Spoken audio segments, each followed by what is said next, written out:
हमारे साथ है केसरी सिंह जी, जिनसे जानते हैं कि इस पूरे मामले में ये मकराना से आए हैं, क्योंकि मृतक मकराना के बिदियाद के ही है।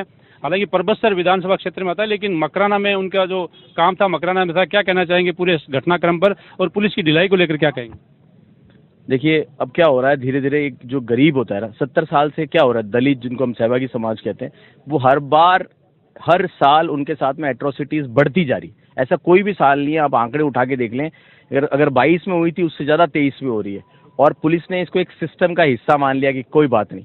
और हमारे यहाँ की जो अप्रोच बन गई है लोगों की, वो अप्रोच बन गई है कि अच्छा मर गया कोई बात नहीं, अब सेटलमेंट, घटना हो गई कोई बात नहीं, अब सेटलमेंट।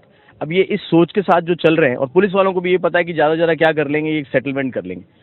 दूसरी बात मैंने यहाँ देखा है प्रशासन की, खासकर इस एरिया के अंदर, ये जब से नया जिला बना है, एक ऐसा एक गिरोह है, एक ऐसा सिस्टम है जो इसको कैप्चर करना चाहता है। और वो कहीं ना कहीं इनडायरेक्टली या डायरेक्टली आपके दिमाग के अंदर एक दहशत को इम्बाइब करना चाहता है कि यहाँ के हम ही सिकंदर हैं, यहाँ के हम ही राजा हैं।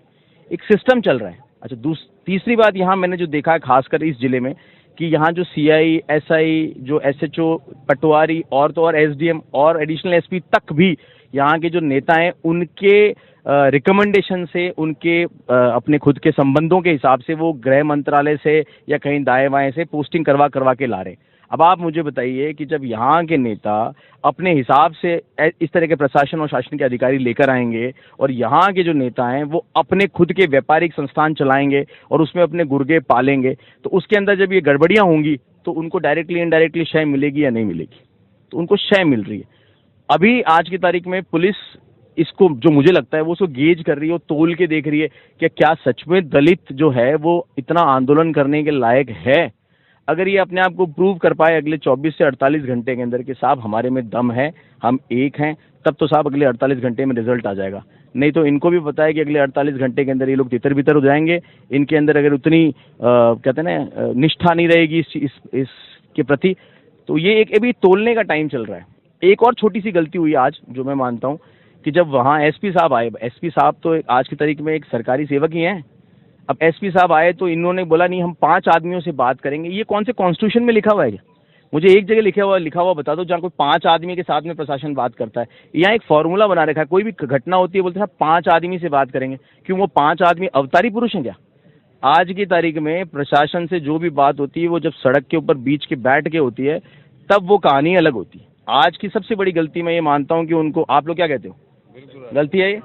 आज ये अगर बात यहाँ बीच में बैठ के होती तो उसमें उनके ऊपर सही दबाव बनता। अभी सांसद महोदय आए हुए थे, मैंने उनसे बोला कि आप पूरे के पूरे 24 सांसदों से बात कीजिए ताकि वो डीजी को फ़ोन करें। उन्होंने मेरे सामने 2 या 3 सांसदों को फ़ोन किया, अर्जुन राम जी को भी फ़ोन किया, उन्होंने मेरे सामने डीजी साहब से भी बात करी।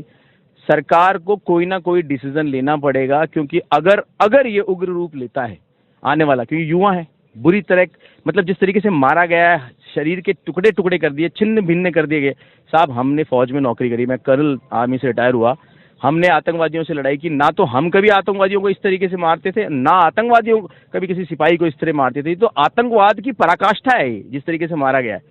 तो मेरा ये मानना है कि आज की तारीख में एक तो अपन लोगों को सबको एक रहना है, दूसरा सरकार को समझने की जरूरत है कि ये बच्चे अगर इस वक्त गलत लाइन पे चले जाते हैं या किसी तरह की तोड़फोड़ होती है, कोई और घटनाएं होती है, बंद होता है, तो वो सारी की सारी जिम्मेदारी डायरेक्टली इनडायरेक्टली इस प्रशासन की होगी। जिस तरह से पूरा मामला हुआ है, उस पूरे मामले में जो पीड़ित परिवार है उसका कोई भी दोष नहीं है, ना ही मृतकों का कोई दोष था। जो वो परिवार भुगत रहा है उसके लिए जिम्मेदार प्रशासन को मानेंगे, आरोपियों को मानेंगे, किसको मानेंगे, या सिस्टम को मानेंगे? क्योंकि भुगतने वाला परिवार है, वो खुद ही अपनी पीड़ा को समझ सकता है, दूसरे आदमी उस पीड़ा को नहीं समझ पा रहे। नहीं, ऐसा देखिए, वो जो घटना हो गई वो बहुत ही निंदनीय, दर्दनाक घटना है। अब हमको पता है, हम समय में पीछे तो जा नहीं सकते, हम भगवान तो है नहीं।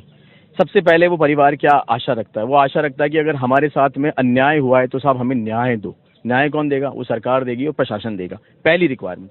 दूसरी बात, अगर वो परिवार आर्थिक स्थिति उसकी इतनी बुरी है और वो बिल्कुल सबल नहीं है, मेन त्योहार के दिन वो अपने बच्चों को खो दे रहे हैं, तो आज की तारीख में उनको आर्थिक सबल देने के लिए उनको किसी न किसी रूप में, ताकि वो अपनी दिनचर्या, अपनी दाल रोटी कमा के खा सकें, सरकार को जो उचित न्याय। अब क्या सरकारों में भी एक सिस्टम हो गया कि जिसने जितना दबाव डाल दिया उसको उतना मिल गया, मतलब जिसका जितना बड़ा पंजा उसका उतना बड़ा हिस्सा। ये गलत बात था।